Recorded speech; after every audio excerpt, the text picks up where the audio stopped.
D'aujourd'hui, Inch'Allah, c'est un hadith qui est très célèbre. C'est le hadith selon le prophète sallallahu alayhi wa sallam, il nous dit: je vous ai laissé deux choses, le livre d'Allah et la sunna du prophète sallallahu alayhi wa sallam. Aucun savant musulman avant les 4 premiers siècles n'a mis ce hadith dans son recueil. Ni dans l'époque de Malik.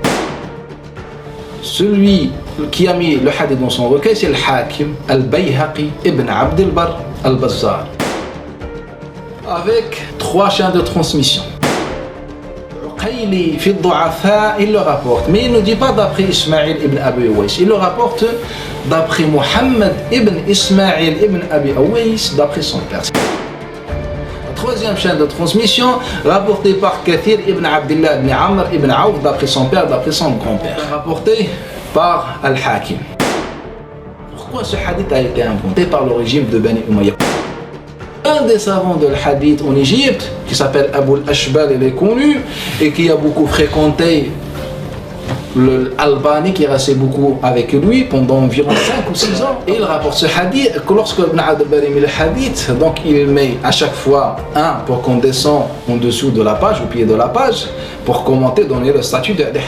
Il dit le hadith tellement il est célèbre et il est rapporté d'après beaucoup de compagnons, il ne nécessite pas de parler sur sa chaîne de transmission. On peut revenir. Jami' Bayan al-Ilm, en tout cas l'édition de Abu al-Ashbal, et il nous dit que le hadith est célèbre d'après le compagnon, et c'est-à-dire pour lui tellement il est notoire, il ne nécessite pas d'études. Mais si on va étudier le hadith d'une façon scientifique. Assalamu alaikum, je m'appelle Az-Zubair Ben Ali et je vais reprendre chacune des erreurs d'Islam ibn Ahmed pour montrer qu'il s'agit bien d'erreurs manifestes. Je finirai cette vidéo, Inch'Allah, par une synthèse et une conclusion générale sur la vidéo d'Islam ibn Ahmed et sur sa méthodologie. On commence donc par la première erreur. Aucun savant musulman avant les 4 premiers siècles n'a mis ce hadith dans son recueil. Il s'agit là donc d'une erreur majeure puisqu'elle concerne la datation du hadith. Or, plus tard dans la vidéo, comme nous allons le voir, Islam ibn Ahmed prétend que ce hadith a été inventé par les Omeyyades. Donc la datation du hadith est très importante pour vérifier si cette hypothèse est valable ou non. Sur cette hypothèse, on y reviendra en temps voulu. Alors, est-ce qu'effectivement le hadith n'a pas été rapporté dans aucun recueil de hadith avant le 4e siècle? Pour être bien clair, le 4e siècle, je sais que certains ont des difficultés avec ça, le 4e siècle, c'est la période qui va de 300 à 400. Dès qu'on arrive à 400, on rentre dans le 5e siècle. D'accord? Donc de 300 à 399 pour être précis. C'est ça la période. Ok? Donc ça, c'est le 4e siècle. Est-ce que c'est vrai que avant cette période, le hadith n'a pas été rapporté par des savants? En fait, c'est faux. Premièrement, le hadith a été rapporté par Ibn Ishaq dans la Sira al-Nabawiyya, dans un livre qui s'appelle As-Sira al-Nabawiyya d'Ibn Ishaq. Or, Ibn Ishaq est mort entre 150 et 153. Les dates divergent. Certains disent 151, 152, 153. En tout cas, c'est entre 150 et 153 de l'Hégire. Donc, on est dans le 2e siècle. Effectivement, on ne trouve plus l'ouvrage complet d'Ibn Ishaq. Mais la maison d'édition qui a édité l'ouvrage a complété les fragments qu'on a du livre de Ibn Ishaq par la Sira d'Ibn Hisham, parce que Ibn Hisham a tout pris d'Ibn Ishaq, comme chacun le sait dans les sciences islamiques. Deuxièmement, At-Tabari a cité son hadith d'après Ibn Ishaq, ce qui confirme bien qu'Ibn Ishaq avait rapporté ce hadith-là. Donc on a le texte de la Sira d'Ibn Ishaq dans lequel il y a le hadith, et on a le fait que Tabari a cité le hadith d'après Ibn Ishaq. Donc une deuxième confirmation de l'existence de ce hadith au 2e siècle. Deuxièmement, on a un deuxième ouvrage qui cite ce hadith avant le 4e siècle. Et c'est un ouvrage de taille. Il fait partie des références les plus importantes dans la science islamique. C'est Al-Muwatta de l'imam Malik. Beaucoup de savants considèrent que c'est l'imam Malik qui est le premier à avoir rapporté ce hadith dans Al-Muwatta. Parce que son Muwatta, c'est un recueil de hadith, contrairement au livre d'Ibn Ishaq que je viens de citer, qui est un livre de sira, un livre de biographie du prophète. Donc, en tant que recueil de hadith, c'est le premier recueil de hadith qui cite ce hadith, c'est celui de l'imam Malik. Ok. Et lui, il est mort en 179 de l'Hégire. Donc, on est encore dans le 2e siècle. Enfin, et là, c'est très étonnant parce que c'est Islam ibn Ahmed lui-même qui cite l'ouvrage, c'est Al-Musnad d'Al-Bazzar. Al-Bazzar, il est mort en 292 de l'Hégire. Donc, on est encore au 3e siècle. Il est mort en 292, donc avant le 4e siècle. On est dans le 3e siècle, même si on est à la fin du 3e siècle. Et son ouvrage, il n'a pas fait le jour de sa mort en 292. Il l'a fait bien avant, je suppose. Donc, même si on ne peut pas dater l'ouvrage, on sait que l'auteur, il est mort en 292 au 3e siècle. Et que donc son ouvrage date du 3e siècle. Ce qui implique qu'on a une erreur encore.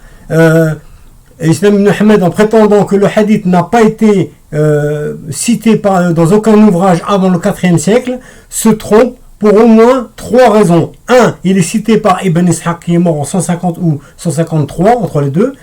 2, il a été cité par le Muwatta de l'imam Malik qui est mort en 179. Et là, il y a un problème parce que lui, il cite parmi ses sources Ibn Abd al-Barr et son ouvrage At-Tamhid. Or, At-Tamhid, c'est le commentaire de l'imam Malik. Donc si il cite que le hadith se trouve dans Ibn Abd al-Barr, c'est donc que l'imam Malik l'avait cité avant, il devait le savoir ça. Donc c'est très étonnant qu'il se trompe à ce niveau-là. Et troisièmement, et alors là c'est le plus étonnant, c'est lui qui cite l'ouvrage Al-Bazzar. Or Al-Bazzar, il est mort en 292.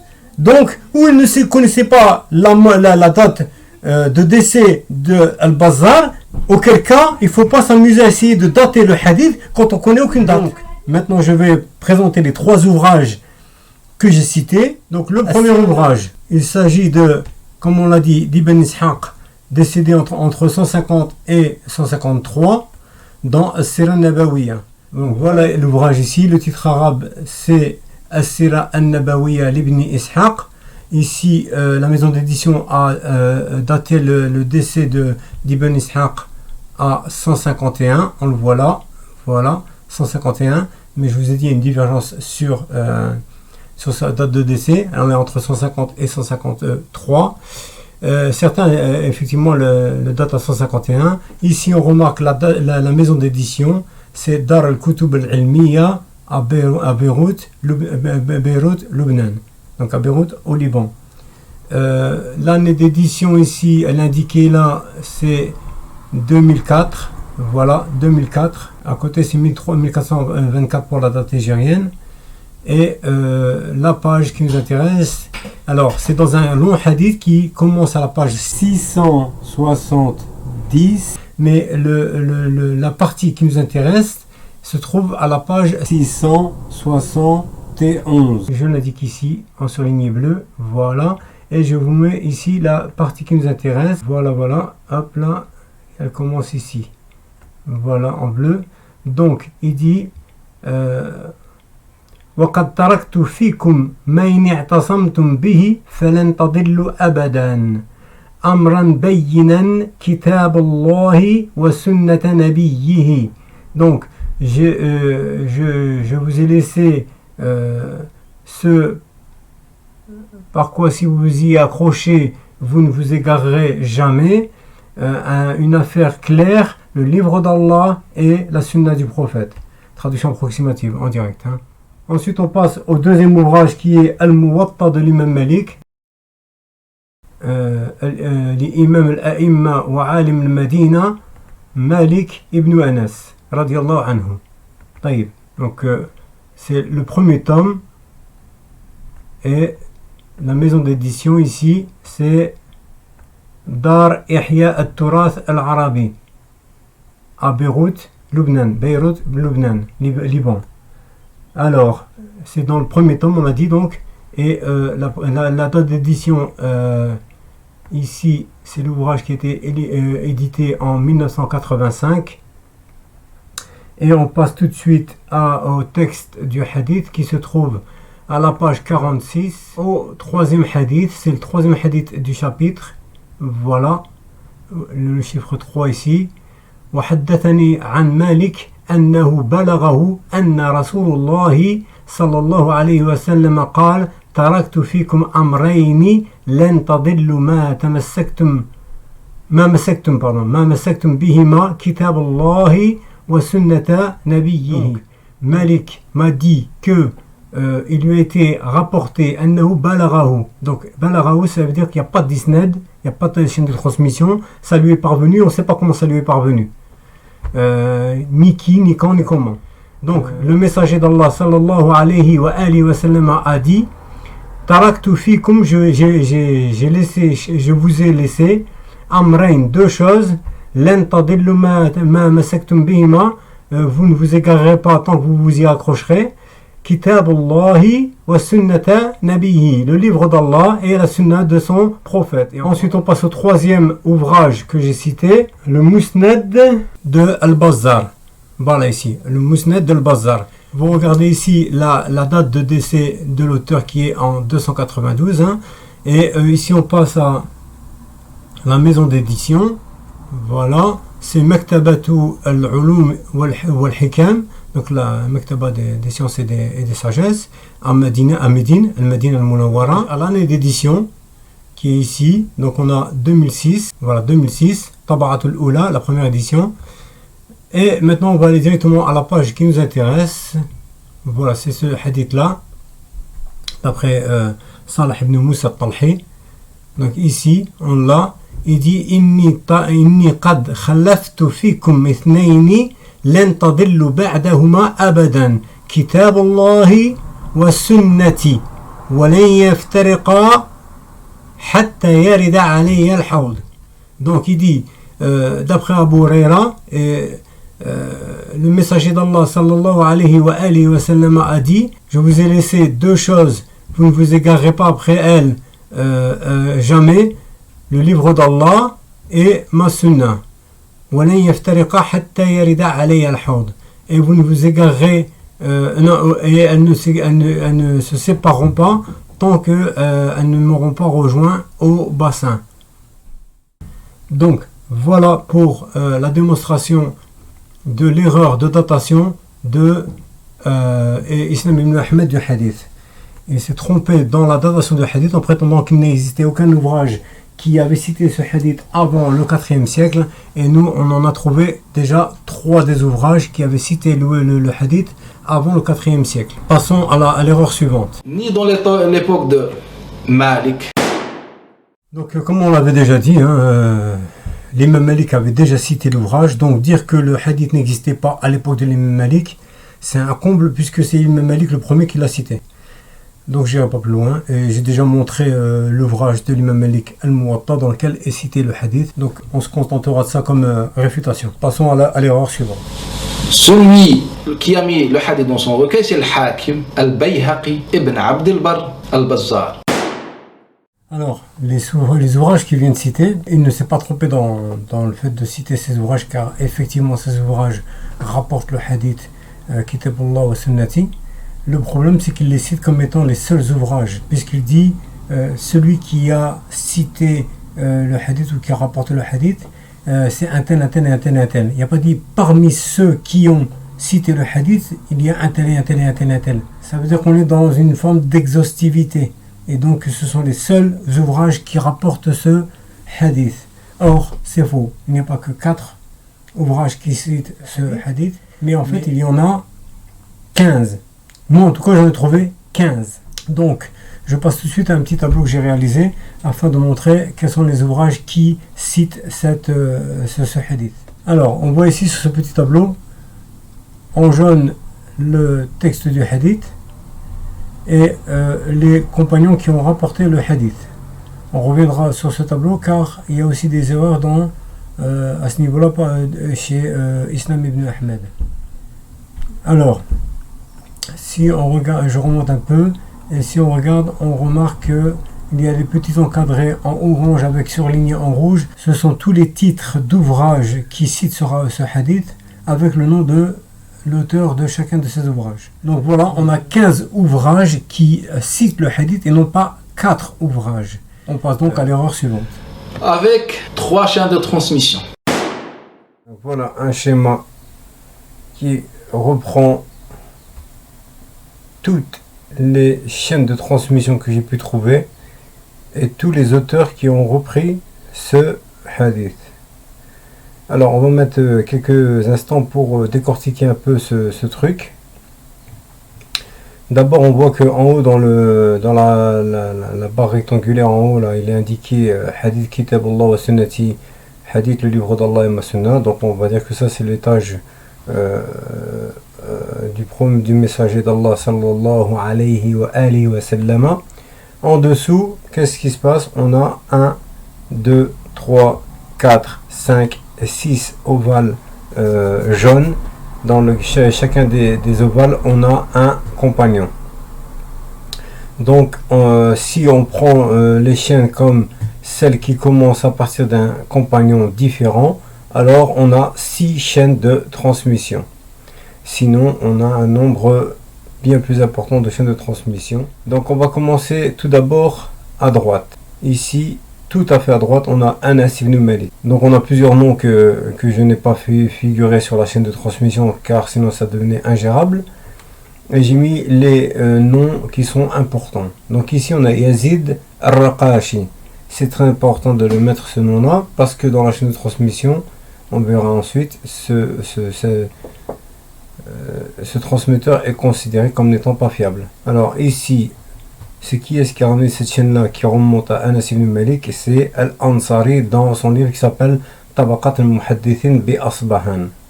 Voilà pour la première chaîne de transmission. On continue. Le deuxième compagnon. Ici, donc le deuxième ovale, en haut, je remonte, voilà. Amr ibn Auf. Amr ibn Auf. Alors, il y a plusieurs chaînes. Je répète que à chaque fois, je ne mets pas tous les noms, mais je mets que les noms qui sont importants. Donc, là, il a ramené de qui est-ce? Il a ramené de quelqu'un qui s'appelle Kathir ibn Abdullah, Amr ibn Auf. D'accord? Donc, Kathir. Ici, j'ai indiqué l'imam Malik parce que d'après, si on redescend, d'après Ibn Hajar, dans un livre qui s'appelle Al-Ali, tome 1, page 94, pardon, il indique que c'est l'imam Malik qui est en dessous là, voilà. Il indique que l'imam Malik aurait pris son hadith qu'il avait cité sans isnad en disant Balarahu, dans le Muwatta il est marqué Balarahu, d'accord, il lui est parvenu à l'imam Malik sans qu'on sache qui lui a rapporté ce hadith ni quand ni comment. Donc Ibn Hajar affirme que en fait l'imam Malik l'aurait pris de Kathir ibn Abdullah. Donc ce Kathir ibn Abdullah qui ramène le hadith, je remonte, qui ramène le hadith d'après Amr ibn Auf. Ce Kathir ibn Abdullah ibn Amr ibn Auf, qui est donc descendant du Sahabi, a distribué le hadith à au moins 2 auteurs, en passant par des noms intermédiaires hein, évidemment. Donc on a à l'imam Malik, si on en croit ce qu'a dit Ibn Hajar dans l'Ali, tome 1, page 94, et il ramène à Ibn Abd al-Barr. Donc Ibn Abd al-Barr en fait, il donne l'isnad qui n'a pas été donné dans le Muwatta d'Ibn Malik. D'accord? Donc lui il dit que Ibn Malik, son isnad, ça vient de lui. Et donc il confirme ce que dit Ibn Hajar. On a 2 auteurs qui disent la même chose. Donc, quoi qu'il en soit, voilà. On a déjà 3 auteurs sur les 15 qu'on a recensés. Alors, avec 2 chaînes de transmission. On passe à la 3e chaîne de transmission. Alors là, c'est la plus importante. Abu Huraira. Abu Huraira. Donc si on prend la chaîne de transmission qui remonte à Abu Huraira, ça passe ici par quelqu'un qui s'appelle Salih ibn Musa al-Talhi. Ce nom est très important à retenir parce que la plupart ramènent de lui. Donc vous voyez que après cet auteur, j'ai mis toutes les flèches en bleu. Donc, ceux qui ramènent de Salih ibn Musa al-Talhi, on en a plusieurs. Certains avec une chaîne indépendante, d'autres qui partent de celui-ci, l'encadré blanc que je mets ici en surligné. Voilà, qui s'appelle Daoud ibn Amr al-Dabbi. Donc, il y en a qui prennent de lui et d'autres auteurs qui prennent avec une chaîne indépendante. Ceux qui prennent avec une chaîne indépendante sont en haut à droite Ibn Shahin dans un livre qui s'appelle At-Targhib. Ensuite, on a ici Al-Uqayli dans fi Kitab Du'af al-Kabir. Donc, lui, c'est une chaîne indépendante avec plusieurs noms qui arrivent jusqu'à Salih ibn Musa al-Talhi. Ensuite, tout en bas, on descend, et je le remets en surligné, on a l'Alakaïd dans un livre qui s'appelle Usul I'tiqad Ahl-Sunnah. Donc on en a 3 qui viennent avec une chaîne indépendante. Ça fait déjà 3, à partir de Salah ibn Musa al-Talhi. Ensuite, on a, de Salah ibn Musa al-Talhi, on a un maillon qui est Daoud, je le remets ici, Daoud ben Amr al-Dabbi, qui lui va distribuer à plusieurs autres auteurs, avec des chaînes et des noms intermédiaires évidemment. Alors qui sont-ils? Eh bien le premier c'est, on voit ici la flèche qui descend à droite, elle part vers, directement passant en dessous du cadre de Ibn Adi, et elle ne s'arrête pas Ibn Adi, attention, donc elle va directement en bas à Ibn Abd al-Barr dans At-Tamhid. Donc si on prend Ibn Abd al-Barr, qu'est-ce qu'on a avec Ibn Abd al-Barr? Il a commenté dans Tamhid, il a commenté Malik, et il a indiqué que Malik, en fait, il avait 2 chaînes de transmission. Celle-ci qui remonte à Kathir ibn Abdullah ibn Amr ibn Auf, dont on avait parlé tout à l'heure, avec plusieurs intermédiaires, et la deuxième chaîne de transmission qu'il attribue à Malik pour ce hadith, c'est celle qui remonte à Daoud ibn Amr al-Dabbi. Donc la première de Kathir ibn Abdullah ibn Amr ibn Auf, que je remets ici en surligné, elle remonte à justement Amr ibn Auf, et la deuxième, elle passe par Salah ibn Musa al-Talhi, et elle remonte à Abu Huraira. Donc voilà, ça c'est le premier qui va prendre le hadith de Salah ibn Musa al-Talhi en passant par Daoud ibn Amr ibn en passant par Daoud ben Amr al-Dabbi ibn Abd al-Barr. Donc le deuxième, c'est ici la deuxième flèche, je la mets ici, je la suis avec le petit curseur, je ne sais pas si vous voyez. Voilà, donc et je mets le cartouche en surligné. Voilà, c'est Ibn Adi dans un livre qui s'appelle Al-Kamil fi Du'afa al-Rijal. Le troisième qui prend en partir de Daoud ibn Amr al-Dabbi, c'est ici, il descend, c'est Musnad al-Bazzar. Je le mets en surligné pour qu'il soit parent, un peu plus clair. Voilà. Et ici on en a encore un autre qui passe par une chaîne intermédiaire encore, qui passe par Abu Bakr ben Ishaq al-Faqih. Donc qui est-ce qui prend ça? C'est Al-Hakim dans Al-Mustadrak. Al-Hakim dans Al-Mustadrak. Donc une des chaînes proposées par Al-Hakim dans le Mustadrak, elle passe par Abu Ishaq, ici Abu Ishaq al-Faqih, elle repasse par Daoud ben Amr al-Dabbi, et elle remonte à Salah ibn Musa al-Talhi pour finir chez Abu Huraira. Qui reprend encore de Daoud ben Amr al-Dabbi? Eh ben on finit ici avec je le mets en surligné à la gauche, Abu Bakr al-Shafi'i dans un livre qui s'appelle Al-Ghilaniyat. Et qui prend de lui? Ben, on a Sunan Daraqutni, il prend de Abu Bakr al-Shafi'i. Attention, je répète que Abu Bakr al-Shafi'i, ce n'est pas l'imam al-Shafi'i. Donc si on fait un petit compte, combien prennent de Salah ibn Musa al-Talhi, ou bien avec une chaîne indépendante, ou bien en passant par Daoud ben Amr al-Dabbi? On en a 1, 2, 3, 4, 5, 6, 7, 8, 9 sur 15. 15. On est pratiquement aux 2 tiers. Le 2 tiers de ceux qui ramènent le hadith passent par Salah ibn Musa al-Talhi, qui lui-même est considéré comme faible en tant que rapporteur de hadith. Il est impossible de valider un hadith qui passe par lui. Donc tous ces auteurs qui ont ramené le hadith, bien qu'ils puissent paraître assez nombreux, relativement nombreux pour un hadith, pour un même hadith, le hadith ici n'est pas authentique. Mais l'authenticité, la discussion sur l'authenticité du hadith se fera dans une deuxième vidéo qui suivra, Inch'Allah. Le deuxième rapporteur qui est très très important, c'est le deuxième le plus important par le nombre de gens qui ont près de lui, c'est Ibn Abi Owais, qui ramène son hadith de Ibn Abbas. Donc vous voyez ici dans le 4e ovale en partant de la droite, Ibn Abbas que j'ai mis ici en surligné, là, voilà, Ibn Abbas. Celui qui ramène de lui, c'est ici, il s'appelle Ismaël ibn Abi Owais. Voilà, cité aussi d'ailleurs par, comment il s'appelle, Islam ibn Ahmed. Voilà, Islam. Ok. Donc, lui, qui ramène de lui? Alors on va regarder un peu dans le détail. on a ici Ismaïl Ben Abi Ouais, on a la flèche qui passe par derrière l'encadré d'Abou Bakr al-Shafi'i, donc il ne faut pas comprendre qu'il a donné Abou Bakr al-Shafi'i, il passe derrière parce que je ne sais pas pour faire passer par ailleurs, d'accord. Donc la flèche d'Ismaïl Ibn Abi Ouais, elle va directement à Al-Hakim fil Mustadrak. Donc Al-Hakim fil Mustadrak, il va ramener son hadith de Ismaïl Ibn Abi Ouais, et il va ramener son hadith avec les flèches bleues, vous voyez ici, de Salih ibn Moussa al-Talhi. Donc il y a une chaîne chez Al-Hakim chez Al-Hakim, on a une chaîne qui remonte à Salih ibn Moussa al-Talhi, et on a deux chaînes qui remontent à Ismaïl ibn Abi Ouais avant de remonter à Ibn Abbas. Alors, je reprends ces deux chaînes. Hein. On est à Al-Hakim fil Mustadrak, je le mets tout en bas ici, je le remets surligné, Al-Hakim fil Mustadrak, et on remonte. Donc il y a une chaîne qui va directement à Ismaïl ibn Abi Ouais avec la grande flèche ici, sans passer par Abou Bakr al-Shafi'i, c'est pour ça que je l'ai mis derrière, donc attention à ne pas se mélanger les pinceaux.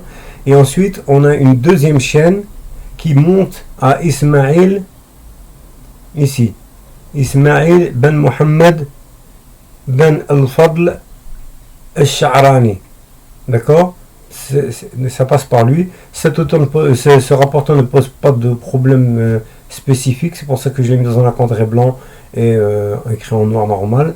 Donc il n'y a pas de problème vis-à-vis de ce rapporteur là, mais lui-même qui dispatche à Al-Hakim et à d'autres, lui il ramène son hadith de Ismaïl ibn Abi Ouais, et Ismaïl ibn Abi Ouais, ce n'est pas possible de valider un hadith qui est rapporté par celui-là, sauf dans certaines conditions très strictes qui ont été détaillées par les figures. En tout cas pour ce hadith là, Kitabullah wa Sunnati, on ne peut pas prendre le hadith, de Ismaïl ibn Abi Ouais. C'est pour ça que de nombreux savants ont da'af le hadith quand il venait de lui. Donc maintenant, de Ismaïl ibn Abi Ouais, on a dit il y a qui est-ce qui a ramené Ismaïl ibn Mohammed ben al-Fadl al-Sha'rani. Lui, il a dispatché à Al-Hakim comme on a dit, et il a dispatché aussi à qui est à Al-Bayhaqi dans Sunan al-Kubra. Voilà. Donc c'est Ismaïl ibn Abi Ouais, c'est lui le deuxième rapporteur le plus important au regard du nombre d'auteurs qui ont cité son hadith. Donc on refait un tour ici, on a Al-Hakim dans le Mustadrak qui ramène deux chaînes de lui, qui remontent à lui, on a Al-Bayhaqi et on a c'est tout, d'accord, et on a Al-Bayhaqi. Ok, on passe à la cinquième chaîne, c'est ici, Sahabi Majhoul. Alors là ça peut être, c'est un peu déstabilisant, je peux comprendre qu'on se dise qu'est-ce qu'il raconte, un compagnon inconnu, mais comment il peut savoir si c'est inconnu que...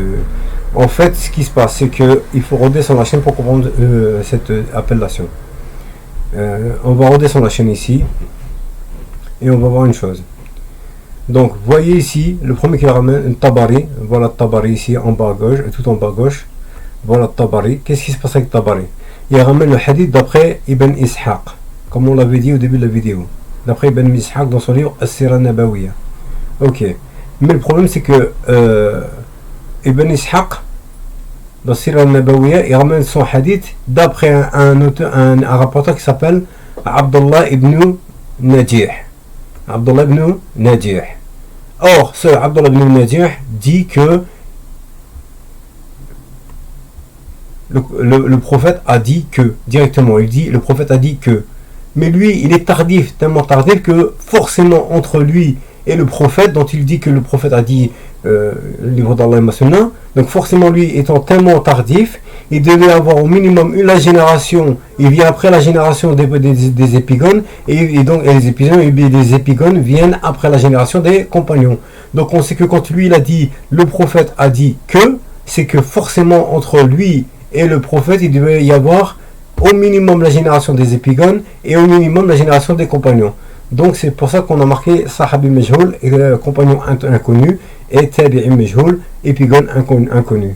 Ce qui nous pose des problèmes sur l'authenticité du hadith. Déjà lui il n'est pas fiable, et en plus de ça il ramène de quelqu'un qu'on ne connaît pas, et ensuite ça ramène d'un compagnon, même si le compagnon est inconnu pour les traditionnistes, les Ahl al-Hadith, c'est pas un problème de ne pas savoir quelle est l'identité du compagnon. du moment qu'on sait que c'est un compagnon. C'est quelque chose qui peut se discuter, mais c'est pas le propos aujourd'hui. Donc maintenant on passe à la dernière chaîne ici, Abu Saïd al-Khudri. Vous voyez le dernier encadré ici, dans le dernier oval, Abu Saïd al-Khudri. Alors Abu Saïd al-Khudri, lui, il ramène d'une chaîne totalement indépendante. Et dans cette chaîne totalement indépendante, elle ramène à un auteur qui s'appelle Al-Khatib al-Baghdadi, dans un ouvrage qui s'appelle Al-Faqih ou Al-Mutafaqih. C'est le 15e et dernier ouvrage. Donc celui-là, il l'a ramené avec une chaîne totalement indépendante. Cette chaîne-là, on a plusieurs rapporteurs dedans qui posent problème, c'est pour ça que je les ai mis en rouge et on y reviendra plus tard. Mais là, tout ce qui m'importait, c'était d'établir les chaînes de transmission. Donc voilà, quand Islam ibn Ahmed prétend qu'il n'y a que 3 chaînes de transmission, sans définir ce qu'il considère comme étant une chaîne de transmission, si on prend à partir des compagnons, on n'en a pas 3 mais on en a 6. Si on prend toutes les chaînes qui remontent aux compagnons, alors là on a bien plus que 6 chaînes de transmission. On a un minimum 15 chaînes puisqu'il y a un minimum 15 auteurs. Et ces 15 auteurs ramènent plusieurs chaînes qui remontent aux compagnons.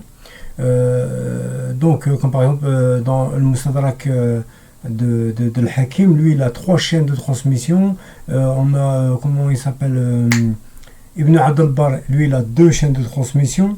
Et ainsi de suite. On continue. La prochaine erreur, qui est encore justement en rapport avec l'isnad. Mais on va être un peu plus précis sur certains isnad dont il parle. Et là aussi, il mélange tout. On y va. L'Uqayli fi al-Du'afa, il le rapporte. Mais il ne dit pas d'après Ismaïl ibn Abi Uwais. Il le rapporte d'après Muhammad ibn Ismaïl ibn Abi Uwais, d'après son père. Donc encore une fois, on a la preuve là, que chez Islam ibn Ahmed, il ne s'agit pas d'erreurs qui peuvent survenir comme pour chacun d'entre nous. Personne n'est à l'abri de l'erreur, même en essayant d'être rigoureux. Mais là, on a bien affaire à de l'amateurisme. Rien n'est vérifié, il n'est sûr de rien. Il multiplie les erreurs, il multiplie les contre-vérités. Il dit strictement en fait n'importe quoi. Il fait une affirmation sur l'isnad, on va aller la vérifier cette affirmation directement dans l'ouvrage qu'il a cité. Donc Islam ibn Ahmed prétend que dans Al-Uqayli, le livre Kitab al-Du'afa al-Kabir, rapporte son isnad d'après Ismaïl ibn Abi Uwais. Voici le livre, donc le titre arabe ici, Kitab al-Du'afa al-Kabir. L'auteur, c'est bien ici Al-Uqayli. La maison d'édition, c'est Dar al-Kutub al-Ilmiya à Beyrouth, Lubnan, Dar al-Kutub al-Ilmiya. Donc la page, c'est page 250 et 251. Donc le hadith commence à la page 250, le voici, à la fin de la page 250 ici.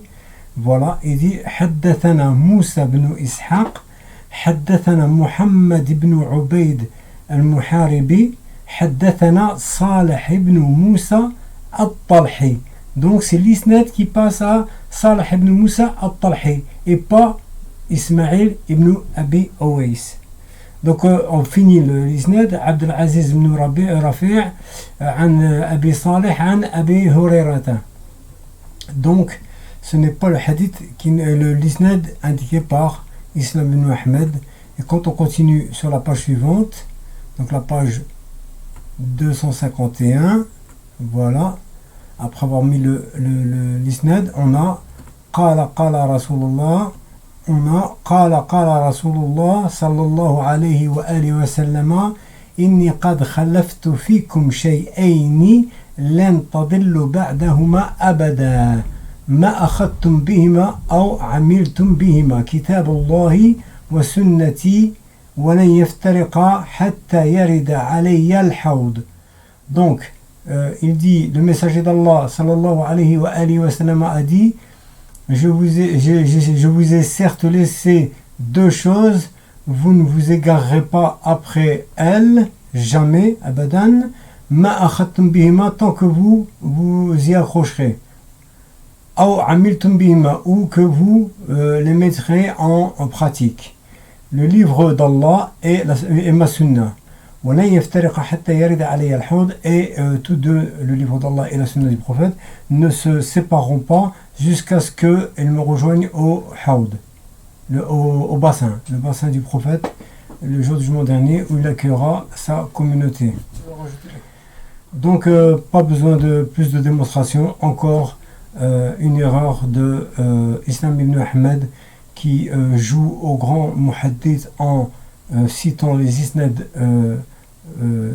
de tête, mais en fait il ne connaît pas ces isnad, il ne connaît pas les rapporteurs. Il a lu, c'est clairement qu'il a lu, qu'il a vu, mais il mélange tout et il n'est en aucun cas fiable dans ce qu'il transmet de science. La troisième chaîne de transmission, rapportée par Kathir ibn Abdullah ibn Amr ibn Auf, d'après son père, d'après son grand-père. Hein? D'après son père, d'après son grand-père, rapporté par Al-Hakim. Alors, on vérifie tout de suite chez Al-Mustadrak al-Sahihayn. L'auteur, c'est Al-Hakim al-Naysaburi, qu'on voit ici. La maison d'édition, c'est Dar al-Kutub al-Ilmiya, Beyrouth, Lubnan. Voilà, on continue dans la joie et la bonne humeur. L'année d'édition 1997, c'est ici. Et on passe au tome et à la page qui nous intéresse. Ici, c'est dans Kitab al-Ilm, dans le chapitre de la science. Et le hadith, c'est le numéro 31 et 32 qu'on verra après. 31 ou 318 suivant les maisons d'édition, et 32, 319. Donc celui-là, on voit que c'est d'après Ismaïl ibn Abi Owais, avec, ça commence par Abu Bakr Ahmad ibn Ishaq al-Faqih. Le deuxième isnad qui donne pour le même hadith, il est juste ici en dessous. Akhbarana Ismaïl ibn Muhammad ibn al-Fadl al-Sha'rani. Voilà, et il finit avec ici Ibn Abi Owais. Ici Ibn Abi Owais. Voilà, donc c'est les deux mêmes isnads, deux isnads différents, pardon, pour ramener à Ibn Abi Owais. Ensuite, on passe au troisième isnad qui va donner une deuxième voie. Ici, le 32 319. Et là, on voit qu'il ne nous ramène pas à Ibn Abi Owais, mais il nous ramène ici, je le montre, à Salah ibn Musa al-Talhi, comme j'avais dit. Donc chez Al-Hakim, on a deux voies, une qui passe par Salah ibn Musa al-Talhi et une qui passe par Ibn Abi Owais. Par Ibn Abi Owais, il y a deux chaînes de transmission que je viens de citer, et pour Salah ibn Musa al-Talhi, il n'y a qu'une seule chaîne de transmission. Voilà. Ensuite, il n'y a aucun hadith qui passe par Kathir ibn Abdullah ibn Amr ibn Auf. Voilà. Et le hadith, il est ici évidemment. Inni qad taraktu fikum. Voilà. Inni qad taraktu fikum shay'in lan tadillu ba'dahuma kitabullah wa sunnati. Et je remonte au-dessus pour vérifier le hadith que c'est bien le bon. On ne sait jamais. Voilà. Le hadith, il est. Donc c'était bien le isnad numéro 31. Numéro 31 318 ici. Et le hadith ici, il dit Inni qad taraktu. Je vais le mettre comme ça, voilà. Inni qad taraktu fikum ma in i'tasamtum bihi falan tadillu abadan kitaballah wa sunnata nabiyyihi. Voilà encore une erreur de Islam ibn Ahmed. C'est une catastrophe et il ne faut aucunement accorder le moindre crédit à ces affirmations. Pourquoi ce hadith a été inventé par le régime de Bani Umayya? Pour juger de la pertinence de cette hypothèse, qui selon lui est une affirmation, est un fait avéré, on va retourner à une petite frise chronologique pour replacer les choses dans le contexte historique et voir si ça tient la route ou pas. Donc voilà, une petite frise chronologique que j'avais préparée pour un autre travail que je recycle là aujourd'hui. Donc le calendrier hégirien pour le premier siècle hégirien de 0 à 100 ans correspond au calendrier grégorien à l'année 622 à l'année 722. Premier siècle. Deuxième siècle de l'islam, donc de l'année 100 à l'année 200, enfin 199 exactement, ça correspondrait à l'année 722 jusqu'à 822. À partir de 822, on passe au siècle suivant. Le troisième siècle, c'est 822 à 922, et le quatrième siècle, c'est 922 à 1022. Et le califat omeyyade, 661 750. Donc, le califat omeyyade se termine au début au tout début du deuxième siècle de l'islam. Or, Islam ibn Ahmed nous a annoncé au tout début de sa vidéo que le hadith n'existait pas avant le 4e siècle. Et 4e siècle, c'est 922 à 1022. Donc comment est-ce possible d'avancer l'hypothèse, pour lui je répète que c'est pas une hypothèse, c'est une affirmation claire et il est sûr de ce qu'il avance. Comment avancer l'affirmation que le califat omeyyade aurait inventé un hadith qui n'est apparu que 200 ans après la fin des Omeyyades? Moi je suis ouvert à toute hypothèse du moment qu'on puisse l'étayer avec des éléments sérieux, pertinents, concrets. Là, ça n'a aucun sens. On ne peut même pas vérifier ou discuter de cette hypothèse. Un hadith qui sera apparu 200 ans après ceux qui l'auraient inventé. Sauf à imaginer que les Omeyyades seraient sortis de leur tombe pour aller inventer un hadith et ensuite retourner dans leur tombe. Je ne vois pas comment c'est possible. La seule explication qui puisse rendre compatible l'hypothèse de l'invention du hadith par les Omeyyades et en même temps l'apparition du hadith au 4e siècle serait de dire que le hadith circulait oralement jusqu'au 4e siècle et que ce n'est qu'au 4e siècle qu'il serait apparu pour la première fois dans les ouvrages. Premièrement, il ne dit pas ça, bien qu'ils disent que le hadith est apparu qu'à partir du 4e siècle, mais il ne dit pas qu'il circulait avant de façon orale. Ensuite, on a vu que le hadith existait dans les ouvrages déjà au 2e siècle et au 3e siècle. Donc ce qu'il dit est incompréhensible. On passe à la dernière erreur. Un des savants de l'hadith en Égypte, qui s'appelle Abu al-Ashbal, il est connu, et qui a beaucoup fréquenté l'Albani, qui est resté beaucoup avec lui pendant environ 5 ou 6 ans. Et il rapporte ce hadith que lorsque Ibn Abd al-Bari met le hadith, donc il met à chaque fois un pour qu'on descend en dessous de la page, au pied de la page, pour commenter, donner le statut des hadiths. Il dit le hadith tellement il est célèbre et il est rapporté d'après beaucoup de compagnons, il ne nécessite pas de parler sur sa chaîne de transmission. On peut revenir. Jami' Bayan al-Ilm, en tout cas l'édition de Abu al-Ashbal, et il nous dit que le hadith est célèbre d'après le compagnon, et c'est-à-dire pour lui tellement il est notoire, il ne nécessite pas d'études. Donc ici, Islam Abu Ahmed s'attaque à un élève de Sheikh al-Albani, un des rares vrais élèves de Sheikh al-Albani, qui s'appelle Abu al-Ashbal, lui-même étant un alim, un savant. D'ailleurs, Islam ibn Ahmed, on le reconnaît dans la vidéo qu'il a affaire à un savant. Mais comme d'habitude, Islam ibn Ahmed est toujours virulent dans ses propos envers les chouyours. Donc là, avec Abu al-Ashbal, il l'accuse clairement de faire preuve d'amateurisme en affirmant, il accuse Abu al-Ashbal d'avoir affirmé sans la moindre preuve, sans la moindre référence, que le hadith étant tellement connu et rapporté par un tellement grand nombre de compagnons, il n'est plus utile de s'intéresser à établir la fiabilité des chaînes de transmission qui rapportent ce hadith. Et il renvoie pour cela au livre d'Ibn Abd al-Barr, qui a été édité et qui a fait l'objet d'une recension de la part d'Abu al-Ashbal.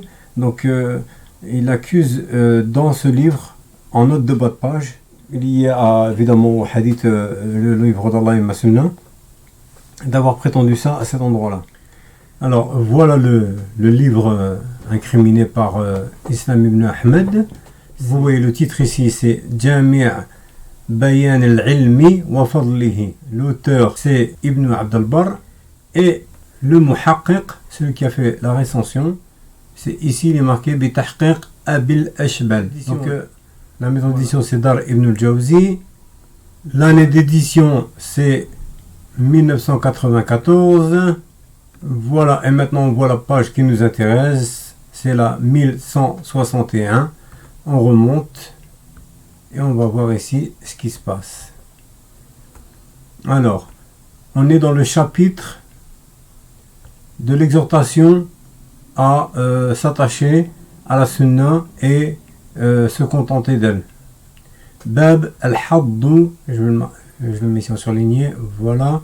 Bab al-Hadd ala luzumi as-sunnati wa al-iqtisari alayha. D'accord? Donc, le hadith c'est le 2299. Et voilà le texte du hadith qui dit قد تركت فيكم اثنتين لن تضلوا ما تمسكتم بهما كتاب الله وسنتي. Donc on voit bien que c'est je répète qu'on est bien dans le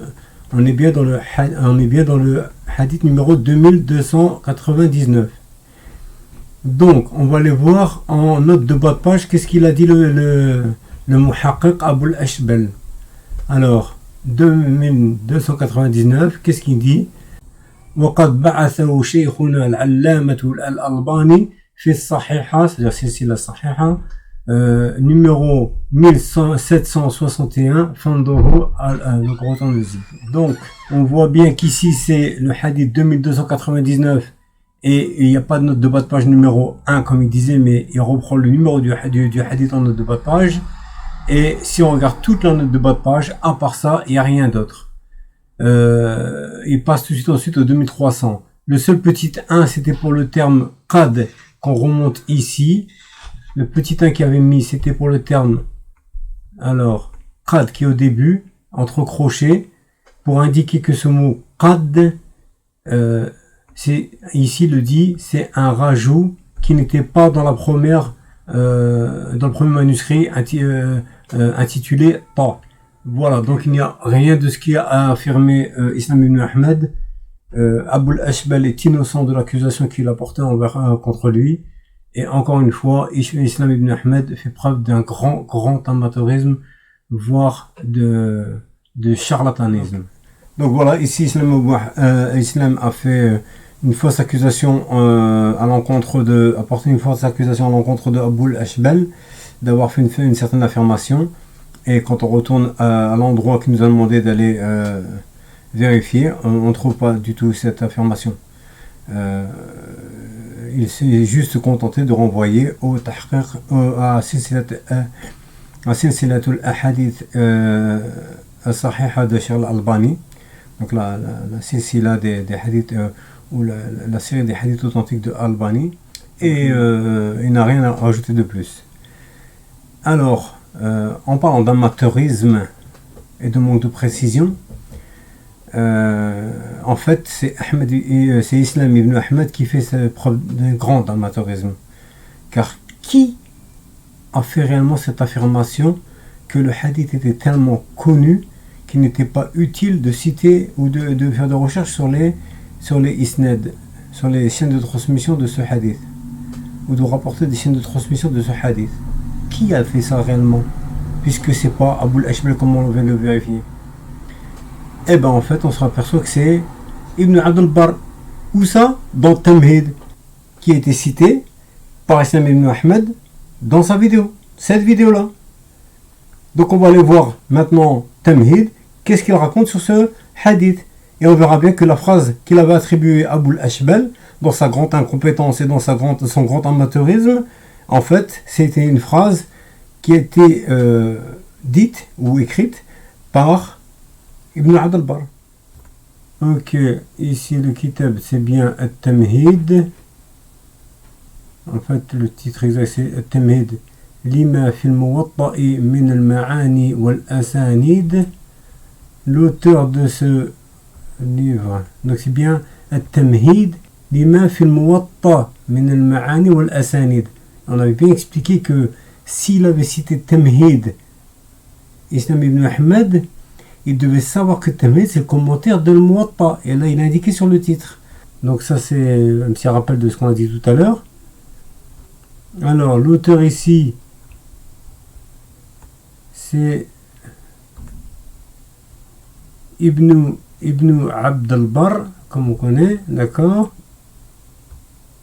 Le hadith il est là, Malik أنه بلغه أن رسول الله صلى الله عليه وآله وسلم قال تركت فيكم أمرين لن تضلوا ما تمسكتم بهما كتاب الله وسنة نبيه صلى الله عليه وآله وسلم. c'est le hadith qu'on avait cité dans Malik, parce que c'est le même. Lui, il ne fait que commenter le hadith de Malik. Et en commentaire, justement, qu'est-ce qu'il dit? Il dit وهذا أيضا محفوظ معروف مشهور عن النبي صلى الله عليه وسلم عند أهل العلم شهرة يكاد يستغنى بها عن الإسناد. Donc, il dit en gros que ce hadith, il est tellement, il est su, il est appris par les muhaddiths, il est connu, il est célèbre, que ce hadith vient du prophète. Chez les gens de ilm, il est tellement connu que c'est à la limite d'être suffisant pour que on n'ait plus besoin d'isnad. Voilà la parole qui a été dite et qui ressemble à ce que Islam ibn Ahmed a dit avec moins de précision et qu'il a attribué à Abu al-Ashbal en l'accusant de faire preuve d'amateurisme pour cette parole-là. Quand il développe, parce que j'ai pas tout mis, mais quand il développe, il dit qu'il manque de précision, il ne maîtrise pas les isnad et lui en rajoute, pour le rabaisser plus bactère. En fait, si c'est vrai ce qu'il dit pour avoir dit cette parole-là, c'est que donc il devrait appliquer ça à Ibn Abd al-Barr et dire qu'Ibn Abd al-Barr c'est un amateur qui ne maîtrise pas les isnad et qui connaît rien et patati et patata et tout ce qu'il a tallas, tout ce qu'il a mis sur le dos de Abu al-Ashbal. Donc pour nous, celui qui fait preuve d'amateurisme, voire de charlatanisme, c'est lui. Mais si on va étudier le hadith d'une façon scientifique, en fait, ça n'a rien de scientifique, ni d'un point de vue théologique, ni d'un point de vue académique. La conclusion, comme on vient de le dire, le travail de Islam ibn Ahmed n'est scientifique en rien, ni d'un point de vue théologique, ni d'un point de vue académique. D'un point de vue théologique, c'est une catastrophe. Il s'est trompé dans les isnad, il s'est trompé dans l'attribution des isnad aux auteurs, il s'est trompé dans le nombre d'isnad, il s'est trompé dans le nombre d'auteurs, il s'est trompé à tous les niveaux. Et sa fumeuse théorie selon laquelle les Omeyyades auraient inventé ce hadith, alors que le hadith il serait apparu d'après lui toujours 200 ans après les Omeyyades, celle-là elle la met dans les annales. Pourquoi j'ai fait cette vidéo? Premièrement, mes études font que je devais travailler sur ce hadith. Donc, j'ai fait mes recherches et ensuite j'ai pensé à aller faire un tour sur internet pour voir s'il y avait quelque chose. Et je suis tombé sur cette vidéo-là. Deuxièmement, je ne supporte plus les charlatans qui se font passer pour des grands chiites. Donc, j'ai décidé de mettre en évidence ce charlatanisme chez Islam ibn Ahmed qui se pose en tant que savant au-dessus des savants actuels du hadith. On a l'exemple dans cette vidéo, mais j'ai vu chez lui d'autres vidéos dans lesquelles il est toujours prêt à faire un tacle au ulama. Et donc là, dans cette vidéo, c'était avec Abu al-Ashbal, l'élève de Albani, à qui il lui a fait porter le chapeau d'une déclaration qui n'était pas la sienne, qui était celle de Ibn Abd al-Barr. Ça faisait encore partie de ces sornettes, ces erreurs qu'il a accumulées dans cette vidéo. Que dire de plus?